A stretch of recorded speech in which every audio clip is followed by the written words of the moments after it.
This is Bill Plante in Washington. CBS News correspondent Randall Pinkston is in Haiti 1 year after the devastating earthquake. Randall, tell us a little bit about where the relief efforts stand 1 year on.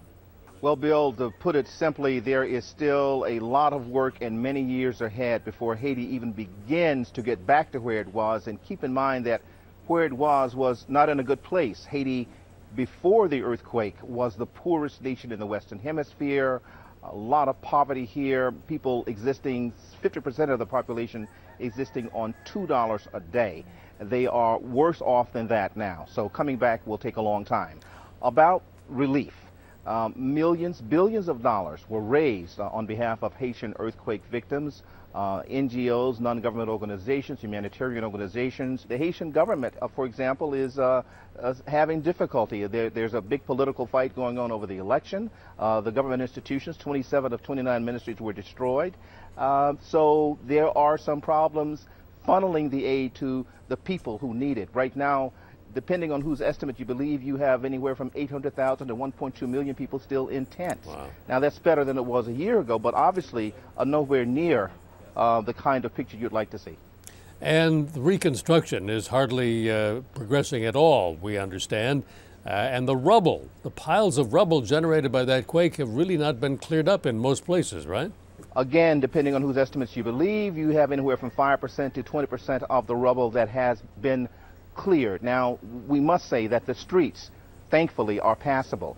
But you look in the locations where the buildings came down, those lots are still filled. You can't rebuild until you can get the rubble out. You have to have somewhere to take the rubble. The government hasn't really designated enough sites for that, so you have all kind of illegal dumping going on. And heavy equipment obviously would be the most efficient way to remove the rubble, but there's a program here that allows manual removal of the rubble in order to put money in Haitian people's hands so that they can buy food. When we look at the pictures that we've seen in the last few days on this 1 year anniversary of the quake, you have to say to yourself, will these people be any better off in another year or 2 years or even 5 years from now?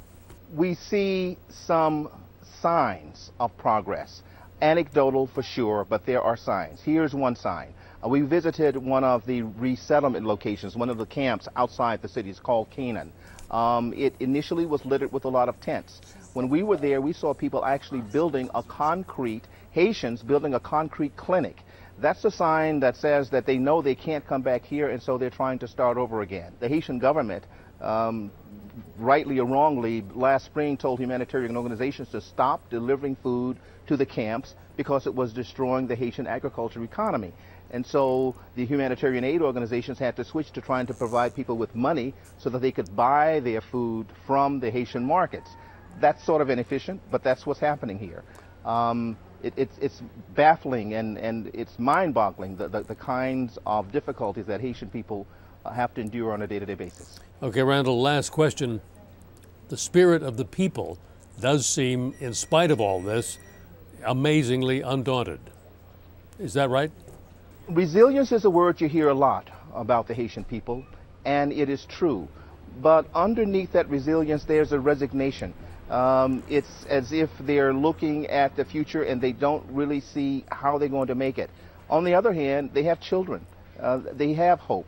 And so, as one person put it, they don't have a choice. They have to get up and get on with their lives and face whatever confronts them. Haitian people have never had it easy.